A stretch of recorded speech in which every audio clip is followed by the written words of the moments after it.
अभी दिलजीत ने भी कहा कि आपने अपने बलबूते पे सब कुछ किया, रब ने बना दी जोड़ी से लेकर अब तक। ब्रो आप चीख क्यों रहे हो? हाँ, वो मेरा माइक थोड़ा नज़दीक है।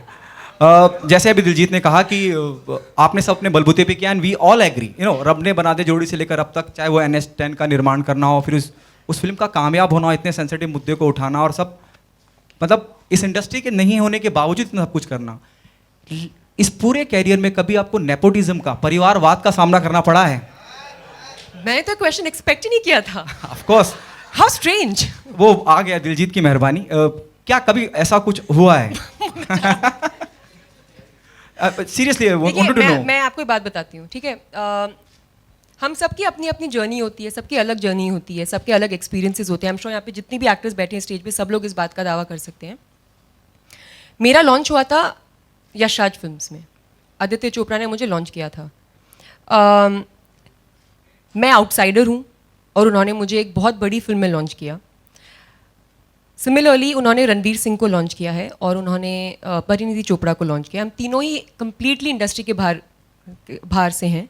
एंड तो मेरे एक्सपीरियंस से I have a lot of respect for Aditya Chopra, because उन्होंने एक्टर्स कास्ट किए, एंड मैंने पर्सनली कभी भी ये एक्सपीरियंस नहीं किया।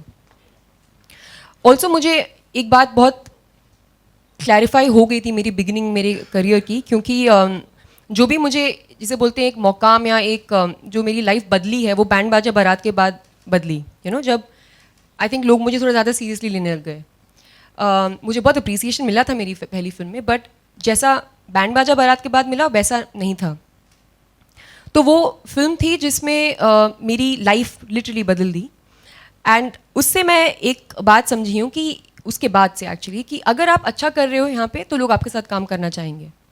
अगर आप अच्छा नहीं कर रहे हो तो चाहे आप कुछ भी हो, लोग आपके साथ काम नहीं करेंगे। यहाँ पे ये बिजनेस है, यहाँ पे सब लोग बहुत अपने क्या बोलते हैं बिजनेस डिसीजंस लेते हैं।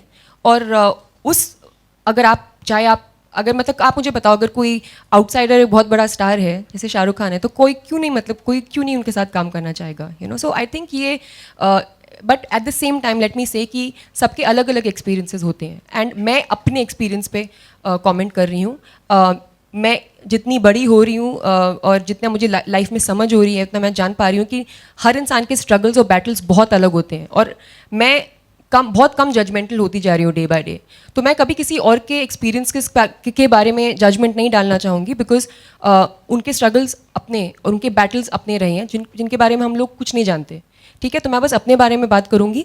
मैंने कभी एक्सपीरियंस नहीं किया है, और मैं आदित्य चोपड़ा को बहुत रिस्पेक्ट करती हूँ as a producer and as a human being, कि उन्होंने मुझे इतनी बड़ी फिल्म में मौका दिया और कभी भी मेरे साथ कोई भी भेदभाव नहीं किया।